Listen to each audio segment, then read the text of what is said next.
Saddam Hussein کے والد کی جلد ہی وفات کے بعد ان کی والدہ انہیں اپنے رشتہ داروں کے پاس چھوڑ کر کسی اور گاؤں میں چلی گئیں۔ چند سال بعد انہوں نے دوسری شادی کر لی۔ سوتیلے والد کا صدام کے ساتھ برتاؤ اچھا نہ تھا۔ صدام حسین کے لیے زندگی مشکل تھی، اور اسرائیلی مورخ امتیازیہ بیرون بتاتے ہیں کہ محلے کے بچے نو عمر صدام کا مذاق اڑاتے تھے۔ صدام حسین کے بارے میں کہا جاتا ہے کہ اس عرصے کے دوران وہ قدرے تنہا رہتے تھے اور آس پاس کے لڑکوں پر دھونس بھی جماتے تھے۔ 12 برس کی عمر میں انہوں نے اپنا گھر چھوڑا اور تکریت میں اپنے ایک چچا کے ساتھ رہنے لگے۔ ان کے یہ چچا یوں تو استاد تھے۔ اپنے لڑکپن میں صدام حسین حکومت مخالف مظاہروں میں خاصے سرگرم رہے، مگر عراقیوں کی طرح وہ برطانوی نوآبادی حکومت اور امیر جاگیرداروں کے خلاف ہوتے گئے۔ صدام الباقر کے ساتھ کے انقلاب میں عراق میں برطانیہ حامی بادشاہت 1958 کا خاتمہ کے بعد ملک میں پرتشدد بحرانی کا دور آغاز ہوا۔ 60 کی دہائی اہم ترین ثابت ہوئی، لیکن صدام حسین کے لیے ثابت ہوئی۔ عراقی باث پارٹی کے رکن کی حیثیت سے صدام پارٹی کے ایک سینئر رہنما اور ان کی چچا کے قریبی رشتہ دار عمو حسن الباقر کے منظور نظر اور قریبی ساتھی بننے میں کامیاب ہو گئے۔ صدام اس وقت نہ کوئی افسر تھے اور نہ فوج کا حصہ، لیکن مورخ کہتے ہیں کہ عمو حسن باقر کے لیے وہ خاصے مفید کام انجام دیا کرتے تھے۔ صدر باقر نے عراقی تیل کی صنعت حکومتی کنٹرول میں لے لی۔ عراقی خزانے پر دباؤ بڑھنے لگا اور حکومت نے ملک میں ترقی کے نئے دور کا آغاز کیا۔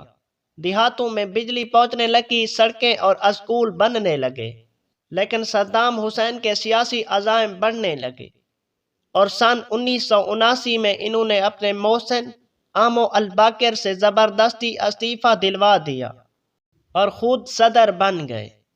جلد ہی انہوں نے اپنی پارٹی کے انقلابی کونسل میں اپنے اور حکومت کے خلاف بغاوت کی سازش کا انکشاف کیا۔ اس سازش کو منظر عام پر لانے کے لیے صدام نے کونسل کے ارکان کا ایک اجلاس طلب کیا۔ اس میں صدام حسین اسٹیج پر بیٹھے سگار پیتے دکھائی دیتے ہیں، جبکہ بغاوت میں ملوث افراد کے نام کی فہرست بآواز بلند پڑھی جاتی ہے اور جنہیں باری باری اجلاس سے باہر لے جا کر گرفتار کر لیا جاتا ہے یا ہلاک کر دیا جاتا ہے۔ اس اجلاس کے شرکاء جذباتی انداز میں بآواز بلند صدر صدام کو اپنی وفاداری کا یقین دلاتے ہیں اور نعرے لگاتے ہیں۔ اس کے بعد باث پارٹی کے حکومت پر صدر صدام کو شخصیت حاوی ہوتی گئی۔ جیسا کہ مورخ بی پی مار نشاندہی کرتی ہیں، اگر کوئی سیاسی نظریہ بچا تو وہ صدام حسین کا عزم تھا۔ آنے والے برسوں میں صدام کے سیاسی عزائم عراق کی حدود سے واضح طور پر بڑھنے لگے۔ وہ خود کو عرب دنیا کا رہنما اور تاریخ میں اپنے آپ کو صلاح الدین ایوبی جیسے سپہ سالار کے برابر سمجھتے تھے، کیونکہ صلاح الدین بھی تکریت میں پیدا ہوئے۔ صدر صدام کے جارحانہ عزائم کی پہلی مثال جلد ہی 1980 میں اس وقت سامنے آئی جب ان کی فوجوں نے ہمسایہ ملک ایران میں پیش قدمی کی۔ صدر صدام کی توقعات کے برعکس یہ جنگ انہیں بڑی مہنگی پڑی۔ 8 برس جاری رہنے والی اس جنگ میں 10 لاکھ افراد ہلاک ہوئے۔ اس کے علاوہ جنگ کے نتیجہ میں عراق کے خزانے پر بڑا اثر ہوا۔ صدر صدام نے ہمسایہ ممالک سے اقتصادی مدد مانگی۔ انہوں نے کویت پر عراقی تیل چوری کرنے کا الزام عائد کیا اور مطلوبہ معاوضہ نہ ملنے پر اگست 1990 میں عراقی فوجیں کویت میں داخل ہو گئیں۔ صدر صدام کو یہ فوجی اقدام بڑا مہنگا پڑا۔ ان کو توقع تھی کہ بڑی طاقتیں جنہوں نے ایران کے خلاف ان کی جنگ میں عراق کا بھرپور ساتھ دیا، ہتھیار اور وسائل فراہم کیے، اب اگر ان کھل کر حمایت نہ بھی کریں تو کم از کم مخالفت بھی نہیں کریں گے۔ لیکن حالات بدل چکے تھے۔ امریکہ اور اس کے اتحادیوں کے لیے خلیج میں اپنے مفادات یعنی تیل اور اسرائیل کی حفاظت ہر قیمت پر ضروری تھی، اور اسی لیے امریکی قیادت میں آپریشن ڈیزرٹ اسٹارم کے تحت امریکہ اور برطانیہ نے عراق پر جنگ مسلط کر دی۔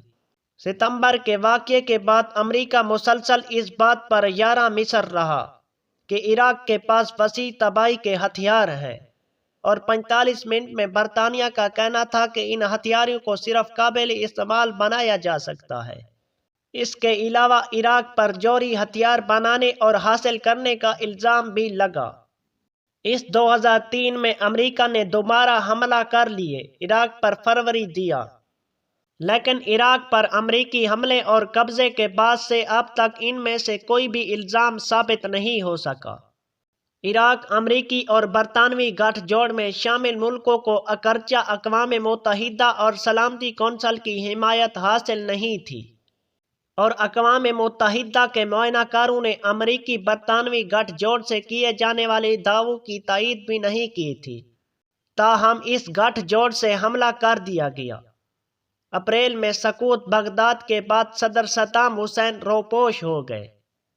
اس قبضے کے بعد 22 جولائی 2003 کو معزول صدر صدام کے دونوں بیٹوں کو عہدے اور قوسی حسین کو عراق کے شمالی شہر موصل میں حملہ کر کے قتل کر دیا گیا۔ 14 دسمبر 2003 سنیچر کے شب مقامی وقت کے مطابق شب 8 بجے صدام حسین کو عراق کے شہر تکریت کے قریب سے ایک کارروائی کے دوران گرفتار کیا گیا، جس کے بعد ان پر امریکہ کی نگرانی میں مقدمہ چلایا گیا، جس نے 3 نومبر کو صدام حسین کو 148 کردوں کے قتل کے الزام میں سزائے موت سنائی۔